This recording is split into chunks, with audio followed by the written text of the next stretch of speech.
Alright, here we are. We are gonna put the intake on the car, and as you saw in the last video, we put a new steam vent kit on the car. And what we're doing now is, I figure while I was in here, I'm gonna replace this harness for the knock sensor because they cracked very easily when I took them off of the sensors, and the rubbers were very dry and they didn't fit down in there very nice. And these are new ones. You see that? Oops, I wasn't holding it right. I had to smack that in there with my hand real good to make sure that they get a good seal, because you don't want water and stuff getting down in there. I've had water down in them too when I've taken engines apart. So we've got that one on. Now we're gonna pull a little of the sensor through. Sorry, I'm doing this one-handed. And just put it right down on top of the sensor. And you hear that little tit-tit-tit, the way it clicked onto it. That means it's on.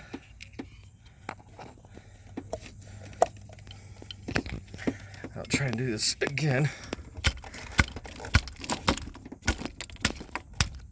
There we go. It will plug into this right here. All right, let's get to the next step. I find trying to put that vacuum line back in here is so hard. So what I'm going to show you is something I've done I did on my 98 Trans Am, I did on my other 98 Corvette, and what I'm going to do on this Vet is we are saying goodbye to that little 90. It is too hard to try and get that little piece of vacuum here. Let me show you real quick. Oh, please come up. There it is. This vacuum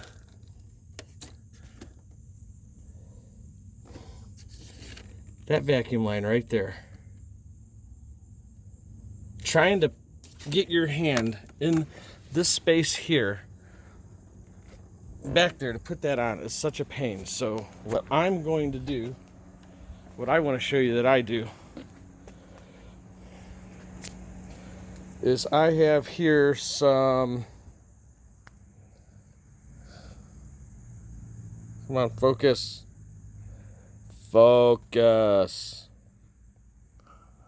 Jeff Dunham reference, if you guys didn't know.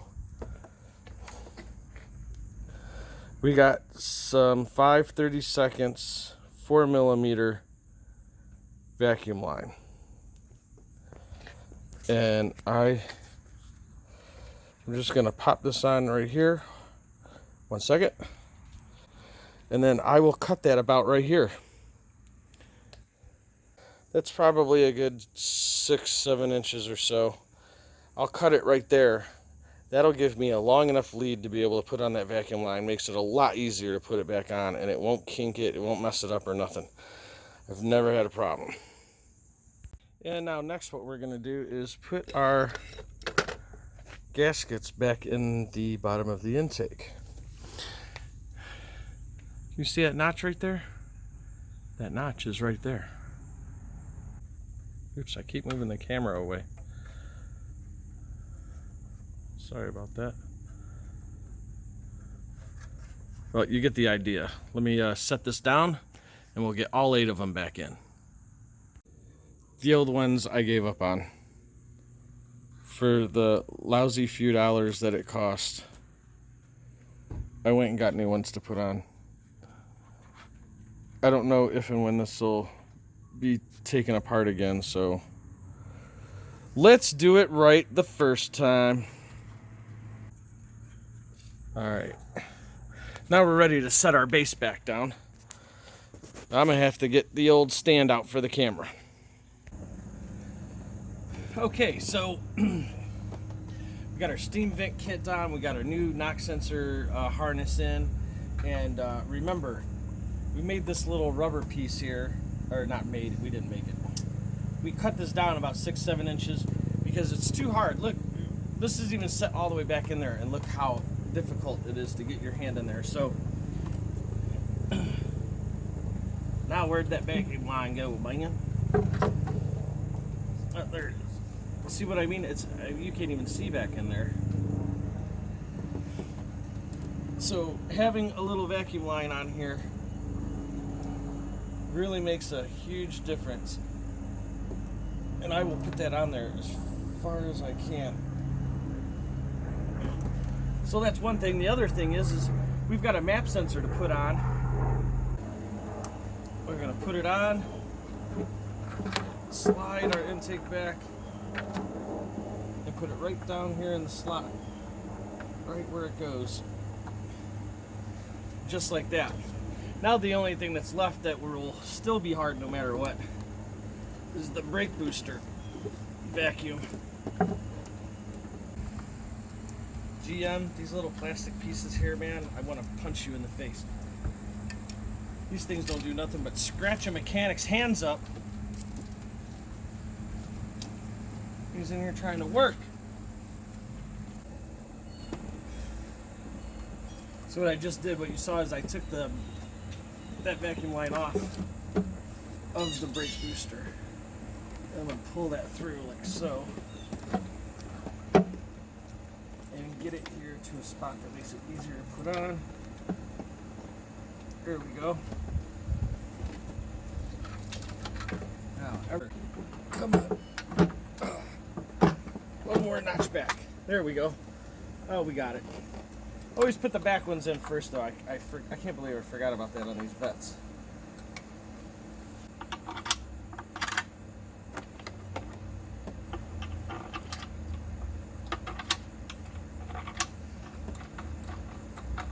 All right, let's get these tightened down. Then we're going to put our fuel injectors and fuel rail back on.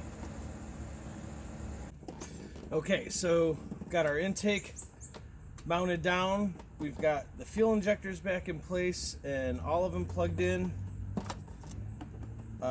We've got, oh, we're forgetting one little thing. This is the sensor for the fuel tank, you know. Is it got vacuum on it? Is it got pressure on it? Blah, blah, blah, whatever. That's plugged in. That's plugged in. All the injectors are plugged in. Coils are plugged back in. You know, I should take this time to install my Lingenfelter while we've got it this far apart. What do you say we do that right now? We've got our fuel rail here. And we will just slowly move back here like so and make sure that all these cups right here land right on top of a fuel injector. That side looks good.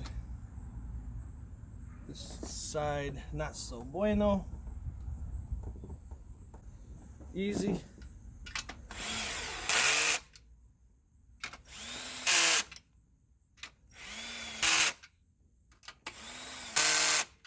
There we go.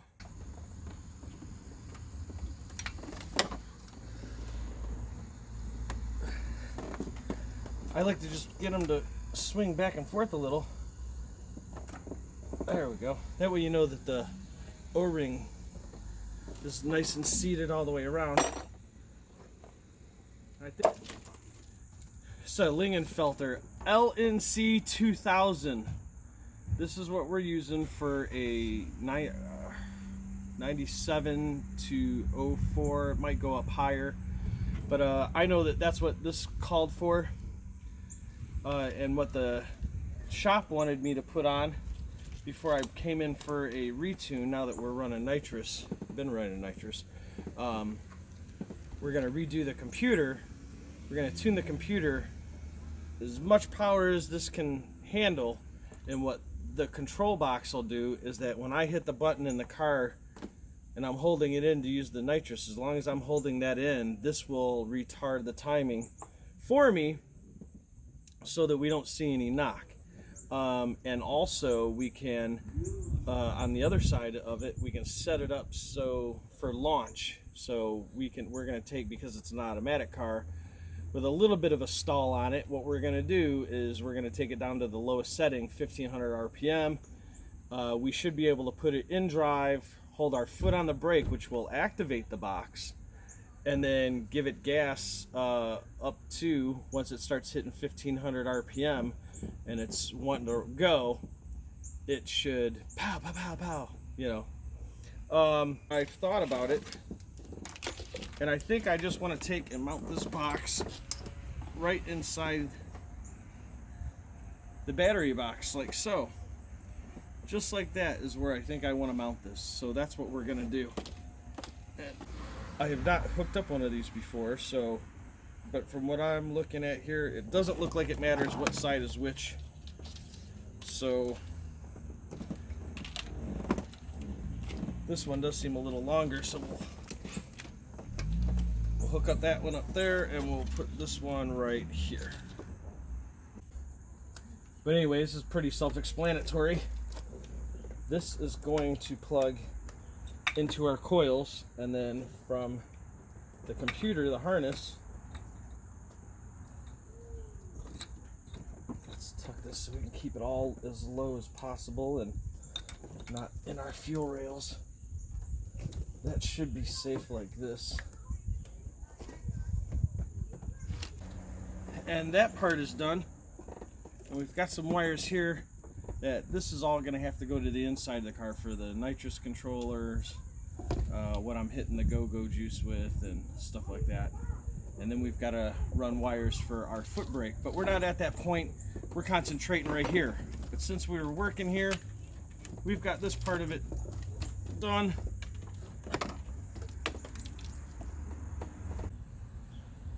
And we got that on. And we got this one. Here's our number 12.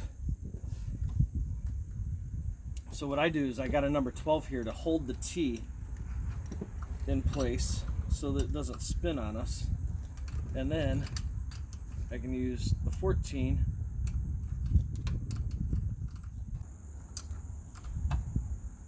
Remember, doing the steam vent, the last part we will put on is where it goes into the radiator. We're going to have to pull this cap off in order to get that last piece on. Here is our passenger side coil cover. And again, all this is okay. I don't think we're leaving anything out. Everything is from the throttle body forward. Get this driver's side one on. Now, if you've seen in the last video when Jay showed up, he opened these up for me a little bit because the last time I had these painted or anything done to them, the fuel lines just kept scratching and chipping everything up.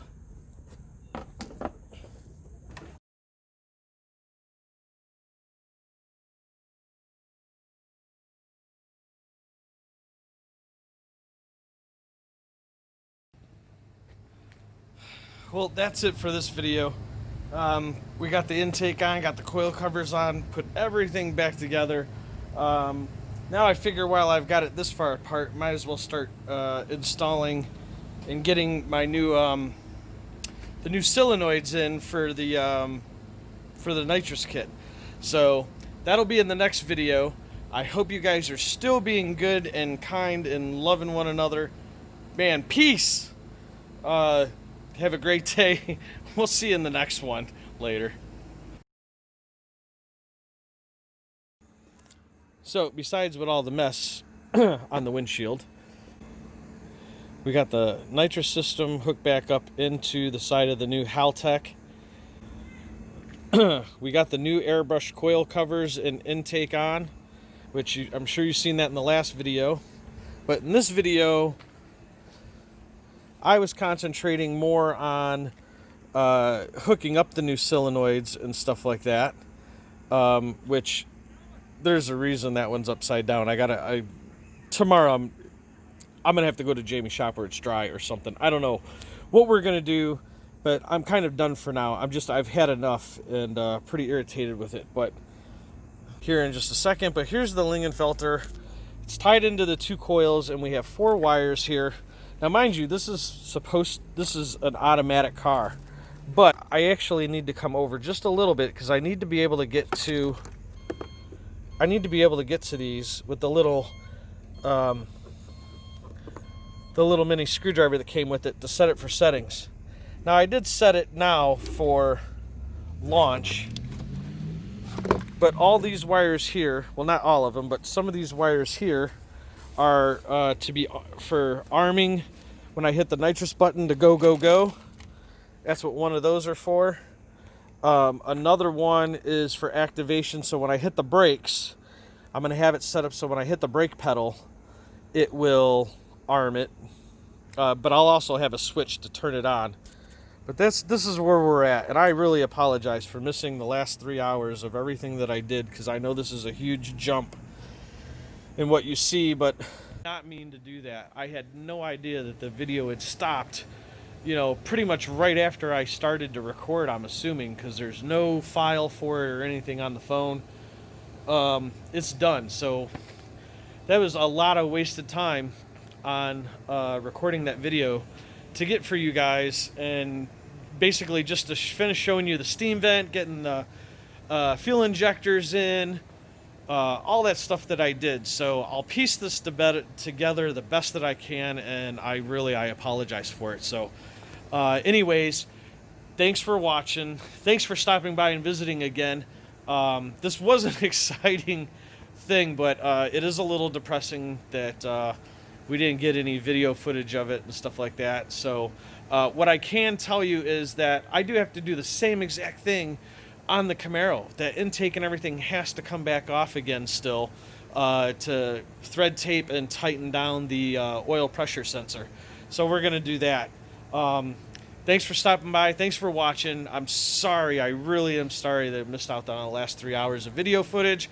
Normally I would probably just throw this away, but I'm not going to do that. So hope you guys are still being good and kind to one another. And, man, have a great day. We'll see you in the next one. Bye.